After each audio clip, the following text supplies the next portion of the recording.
Assalamualaikum warahmatullahi wabarakatuh. Perkenalkan, nama saya Chandra Fadil Mulyana dan teman saya Alfia Rizky Khairunisa. Kami dari kelompok 7 akan menjelaskan tentang bahan dieelektrik. Nah, bahasan materi di kelompok kami yang pertama ada polarisasi, yang kedua rapatan muatan terikat, yang ketiga hukum Gauss dalam dieelektrik. Dan materi yang pertama akan dijelaskan oleh rekan saya yaitu Alfia. Padanya dipersilahkan. Baik, di sini saya akan menjelaskan mengenai polarisasi bahan dieelektrik. Namun sebelumnya saya akan menjelaskan apa itu dieelektrik. Dieelektrik adalah suatu bahan yang memiliki daya hantar arus yang sangat kecil atau bahkan hampir tidak ada. Bahan dieelektrik ini dapat berwujud padat, cair, dan juga gas. Pada bahan dieelektrik tidak terdapat elektron-elektron konduksi yang bebas bergerak di seluruh bahan oleh pengaruh medan listrik. Medan listrik tidak akan menghasilkan pergerakan muatan dalam bahan dieelektrik. Sifat inilah yang menyebabkan bahan dieelektrik itu merupakan isolator yang baik. Dieelektrik merupakan suatu isolator. Nah, isolator merupakan suatu bahan yang sulit menghantarkan arus listrik. Dieelektrik ini tidak memiliki pembawa muatan bebas. Namun dieelektrik memiliki inti yang positif dan elektron yang bermuatan negatif. Karena muatan-muatannya telah berpasang-pasangan, maka sulit bagi bahan dieelektrik untuk berinteraksi atau bertumbukan dengan muatan-muatan lain di luar dieelektrik. Selanjutnya adalah polarisasi. Meskipun tidak ada perpindahan muatan ketika dieelektrik ini dipengaruhi oleh suatu medan listrik, namun terjadi pergeseran sedikit pada muatan negatif dan positif dari atom-atom atau molekul elektrik, sehingga memiliki kelakuan seperti dipol yang sangat kecil. Pada dieelektrik tersebut dikatakan terjadi pengutuban atau dalam keadaan terkutubkan ketika dipol-dipol ditampilkan. Dieelektrik ini yang mengalami pergeseran muatan bisa dikatakan terpolarisasi. Misalkan sebagai contoh sederhana, polarisasi ditampilkan atau digambarkan sebagai suatu dipol listrik. Nah, muatan titik positif menggambarkan inti dan muatan negatif menggambarkan muatan elektron, dan kedua muatan tersebut terpisah sejarak yang sangat kecil. Orbit elektron pada inti bertindak sebagai awan mengitari inti. Nah, ketika atom-atom tidak terjadi polarisasi, awan yang mengelilingi inti adalah simetri seperti gambar 1A. Dan momen dipolnya adalah 0 karena pergeseran muatan positif dan negatif sama dengan 0. Kemudian dengan adanya pengaruh medan listrik, maka awan elektron menjadi bergeser sedikit atau tidak simetris seperti pada gambar yang B. Dan atom dikutubkan atau terjadi polarisasi, atom tersebut dapat digambarkan ekuivalen dengan dipol muatan titik seperti pada gambar 1C. Kemudian ada suatu dieelektrik papan marmer yang permitivitasnya adalah epsilon pada gambar 2 dalam ruang hampa. Medan listrik serba sama E diterapkan pada arus yang normal menyebabkan polarisasi dalam dieelektrik, yaitu dipol-dipol atom induksi menembus papan marmer.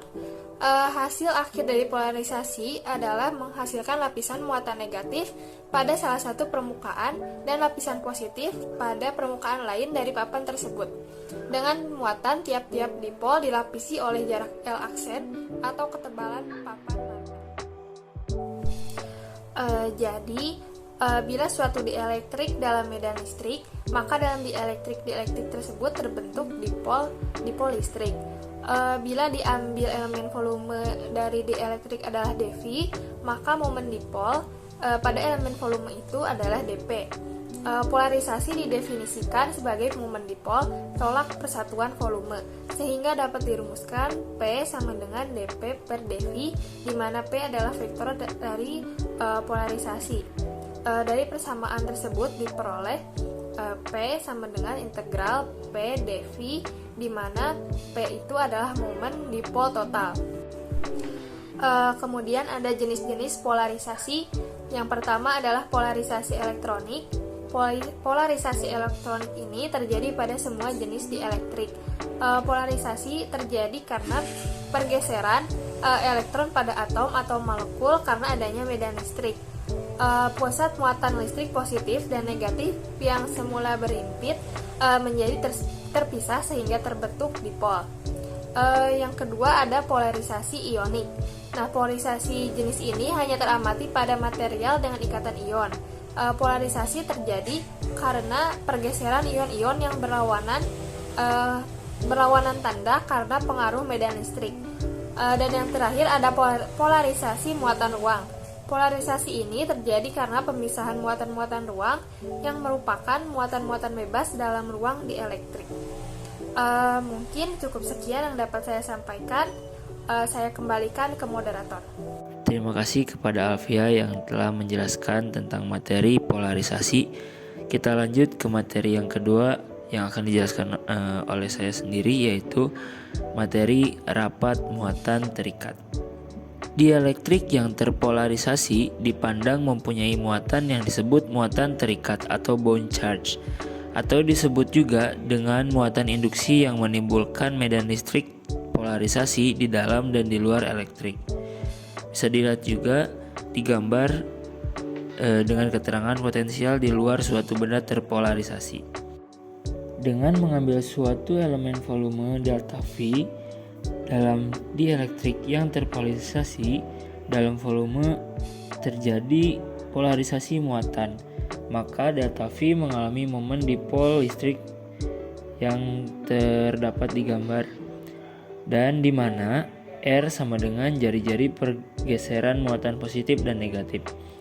Karena tergantung pada ukuran volume, maka lebih mudah menggunakan besaran lain, yaitu momen dipol persatuan volume yang disebut polarisasi dengan simbol P besar, atau P besar sama dengan delta V per delta P kecil. Dan berikut gambar rumus potensial dipol tunggal. Jika momen dipol P sama dengan P besar di V untuk setiap elemen volume delta V, maka potensial totalnya sebagai berikut yang ada di gambar. Atau dalam permasalahan ini terdapat rumus yang berbeda dengan persamaan rumus yang ada di gambar. Lanjut, suku pertama dari persamaan di atas mengandung potensial dari muatan permukaan beta B sama dengan P besar titik N, di mana N adalah vektor normal, sedangkan suku kedua adalah potensial dari muatan volume P B sama dengan delta dikali P, sehingga persamaan tersebut dapat disederhanakan menjadi rumus sebagai berikut. Lanjut ke materi yang ketiga, yaitu hukum Gauss dalam dielektrik. Dalam menerapkan hukum Gauss pada suatu daerah yang mengandung muatan-muatan yang diletakkan di dalam bahan dielektrik, kita harus memperhitungkan seluruh muatan di dalam permukaan Gauss atau polarisasi muatan.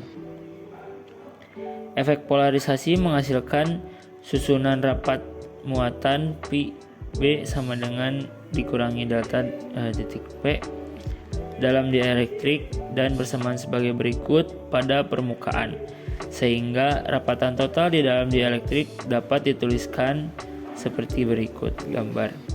Oleh karena itu, hukum Gauss juga dapat ditulis dengan rumus yang ada di gambar.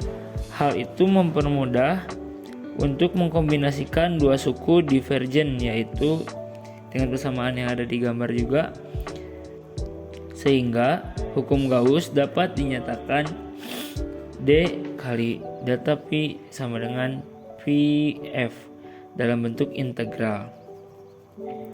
Dan persamaan yang sebagai berikut, dengan Qf adalah total muatan bebas di dalam volume yang dibatasi permukaan. Nah, mungkin cukup sekian presentasi dari kami. Mohon maaf banyak kesalahan. Terima kasih. Wassalamualaikum warahmatullahi wabarakatuh.